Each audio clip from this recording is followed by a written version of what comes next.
Welcome to this week's episode of This is Indiana. I'm Lindsay Wright. And I'm Olivia Ray. We're glad you're back for the latest updates on all your Hoosier athletes. That's right. We have more on IU football's big win over the weekend, and Hoosier basketball is back in action. We have a special guest here tonight to break down all you need to know as the team kicks off its season. This is Indiana starts right now.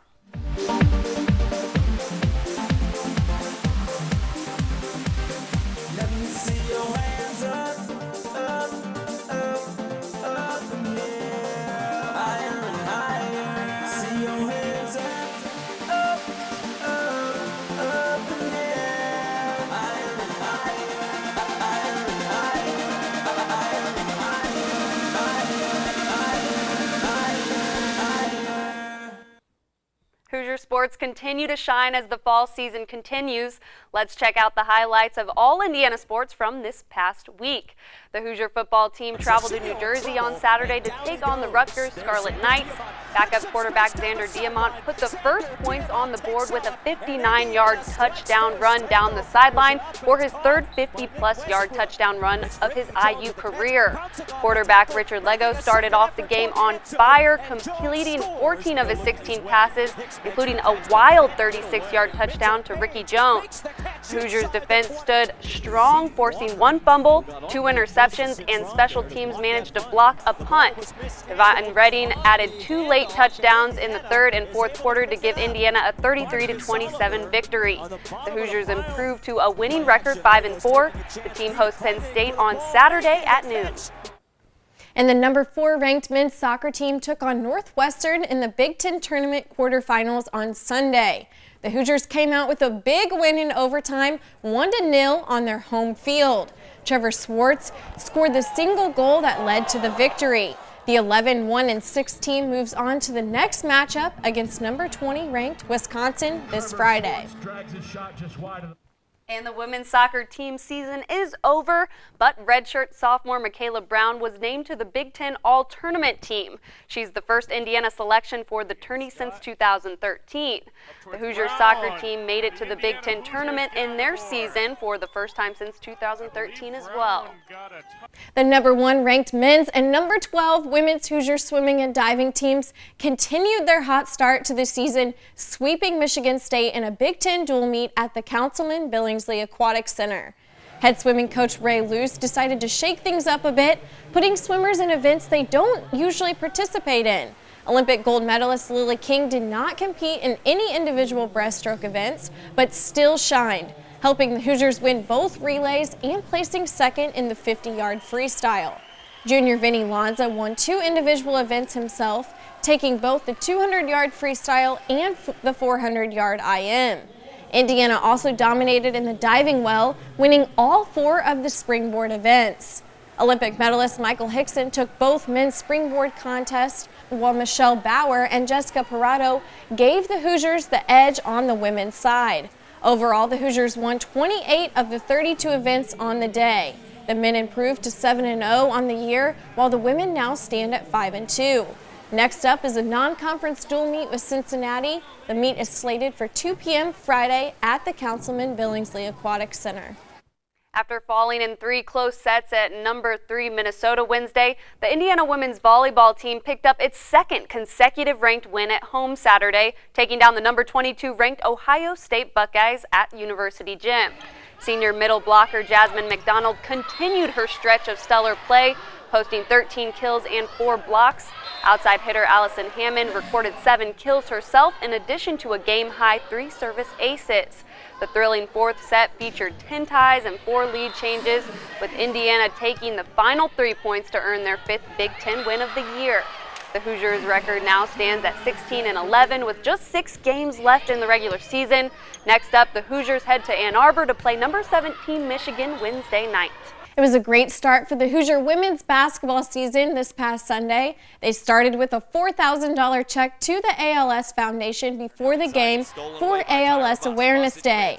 Their first and only exhibition game was against UIndy's Greyhounds. The Hoosiers started strong with a 25-point lead by halftime and held strong, crushing the Greyhounds 87-58. Basketball season is finally underway and the Hoosiers have impressed in exhibition play. Highlights when we come back.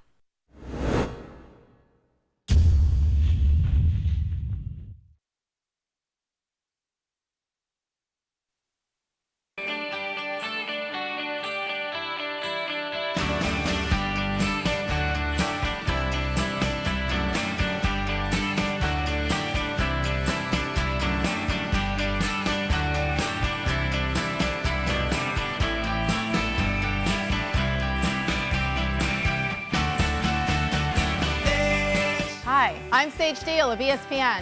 I wouldn't be here if it weren't for Indiana University.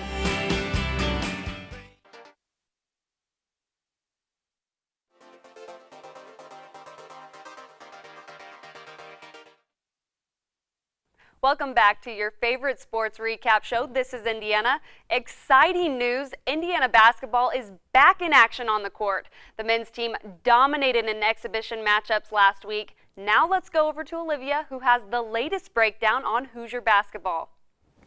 That's right, the number 11 ranked IU men's basketball team ended their two-game exhibition slate undefeated, crushing the Division II Bellarmine Knights 73-49. OG Anunoby continued his impressive string of performances, putting up 25 points and making 10 of his 12 shots in the victory.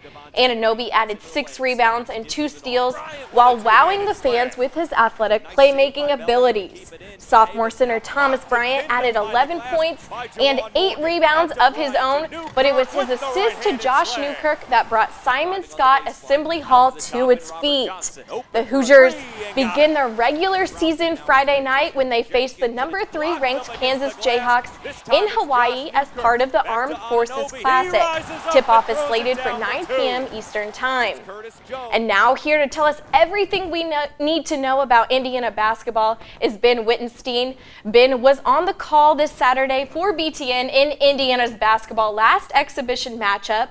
This weekend is IU's first big test of the season as they face Kansas this Friday. However, Kansas really isn't the only early test IU has.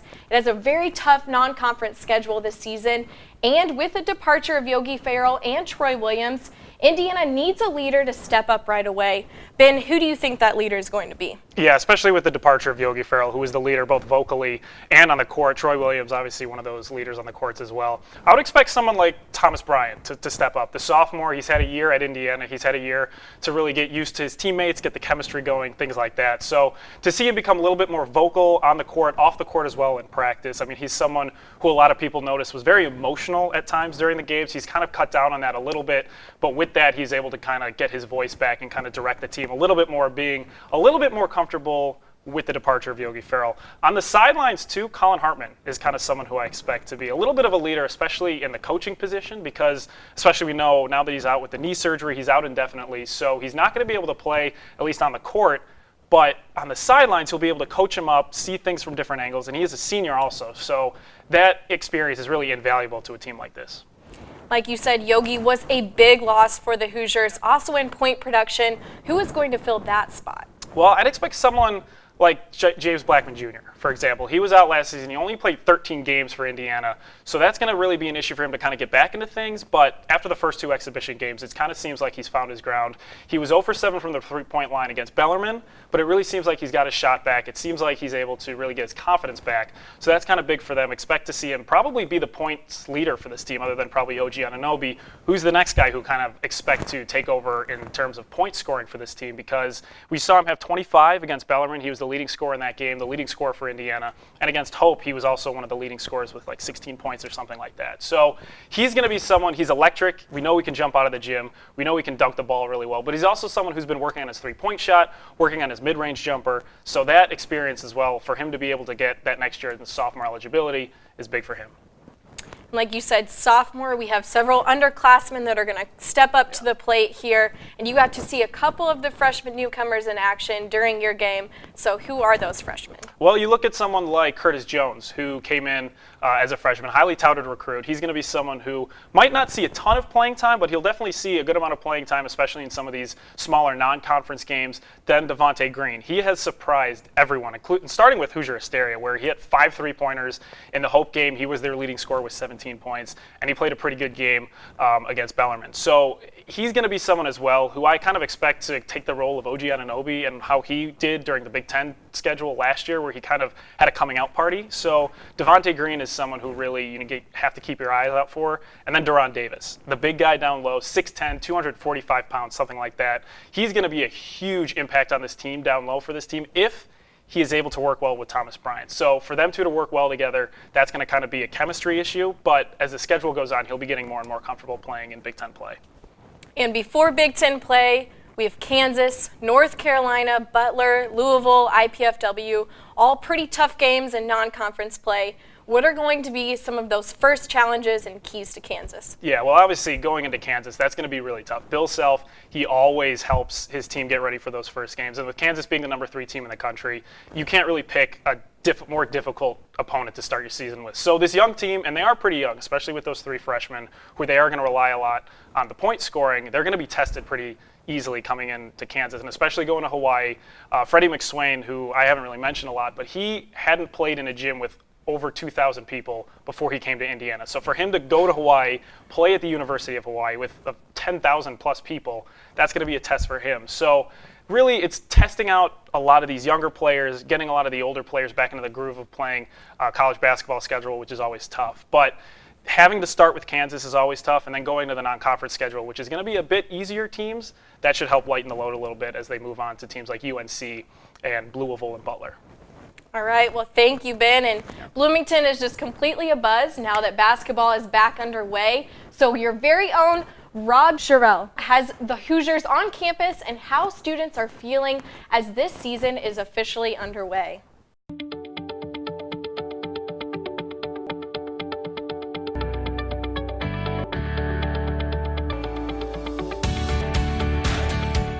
Hey, this is Rob Sherrill back again for This is Indiana, this time doing another segment of Hoosier on the Street, and we're going to be talking today about IU basketball, students' feelings, and their thoughts. Without further ado, let's go. Okay, I'm standing here with Julia Gooden. Julia, my question to you is, you went to part of the exhibition game, didn't you? I did, yes. What are your first thoughts, or what are your general thoughts about the first look at the men's basketball team this year for IU? They're looking pretty good. I went to the second half of the game, so the score obviously at the end was favorable for us. Very favorable. Yes, so they look pretty good in my opinion. Being a lifelong Bloomington native, it's really awesome that we're doing as well as we did. I mean, I remember a day back when I was young, IU was not an awesome team. I mean, back in this, a little bit after the Bob Knight era. Just to be back to where we are today and seeing Zeller and Oladipo and Farrell and all these guys doing what they're doing now is really. So Victor Oladipo, former IU basketball player, he just signed a 4-year contract extension for $84 million with the Thunder. How does that make you feel as a Hoosier, as a student? It's really exciting to see that. I think Zeller got a good big contract recently too, so that was exciting. But it's really cool to see the players that Tom Crean's recruited come and have a big impact not only here, but to continue that at IU. OKC doesn't need KD anymore. They got Oladipo. We got Oladipo. No more KD. We don't need KD. Oladipo and Westbrook will be the greatest combination since Kobe and Shaq. What are your feelings about IU basketball in general as a whole? I think we're going to dominate this year, definitely. And what makes you say that? Well, based on the exhibition yesterday, seeing how we won, I think we are going to be action-packed. Favorite player, last question, favorite player on the team this year? I'm going to have to go with OG Anunoby, just because I've watched him like this year and last year, and I don't know, he seems like a really strong player in my opinion. So. Okay, well, there you have it. Thank you, Julia. This has been Rob Sherrill. This is Indiana. Back to you. We're going to take a quick break, but when we come back, it's time for our first segment of Hoosiers in the Pros, which you won't want to miss. Stick around.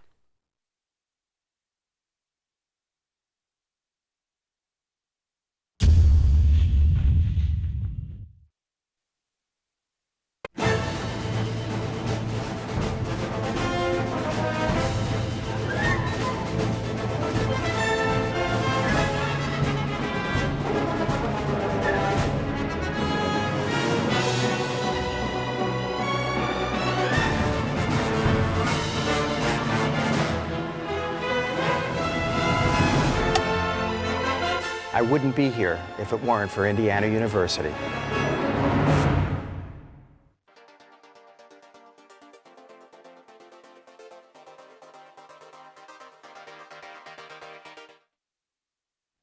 Welcome back to This is Indiana. The Hoosiers are in the headlines the past few weeks as they continue to accomplish some pretty impressive things in the NFL, MLB, and NBA. Former Indiana baseball standout Kyle Schwarber is an MLB national champion. He was added to the Cubs active roster prior to the World Series after missing majority of the season with a knee injury. Schwarber shocked the nation as he batted over 400 in the Cubs World Series win. And Indiana basketball's beloved Cody Zeller and Victor Oladipo both signed 4-year contract extensions for some big bucks. Oladipo signed for $84 million with the Thunder and Zeller for $56 million with the Hornets. And on to the NFL, Jordan Howard is with the Bears, who had a bye this week, but has tallied 202 total yards in his last game against the Vikings, which is the most by a Bears rookie since 1965. And Darius Latham, an undrafted rookie, continues to contribute to the Raiders' defensive line. Now let's take a look at what the Hoosiers are up to this coming week. The Hoosier swim and dive team hosts Cincinnati in a dual meet on Friday. The teams face off at the Councilman Billingsley Aquatic Center at 2 p.m. And 14 Indiana swimmers are participating in the inaugural USA College Challenge, Big Ten versus USA Swimming. It all happens on Saturday and Sunday in Indianapolis on IUPUI's campus. And the men's soccer team has advanced to the semifinals of the Big Ten tournament. The team faces the Wisconsin Badgers this coming Friday in Westfield. Both the semifinals and championship matchups will take place at Grand Park. If the Hoosiers defeat Wisconsin, they'll play on Sunday. And following that Big Ten home win against Ohio State on Saturday, the volleyball team hits the road to take on Michigan in Ann Arbor on Wednesday. It starts at 7 p.m. Women's basketball goes up against Presbyterian this Friday at 7 p.m. at Assembly Hall. And if you can't make it to the game, you can catch the game on BTN+. IU football now with a winning 5-4 record hosts Penn State on Saturday at noon, the second to last home game of the season. And that's all we have for you this week, but the week ahead is full of Hoosier matchups, so you'll want to see us back here with the latest updates next week. That's right, we'll have more up-close stories with your favorite Hoosier athletes, and we'll keep you up to date on all of the games and schedules. But that's not all. We want to hear from you. What do you want to see on This Is Indiana? You can tweet us your ideas at Olivia Ray or at Lindsay Wright. Thanks for joining us, and we'll see you right here next week on This Is Indiana. Let me see your hands up, up, up.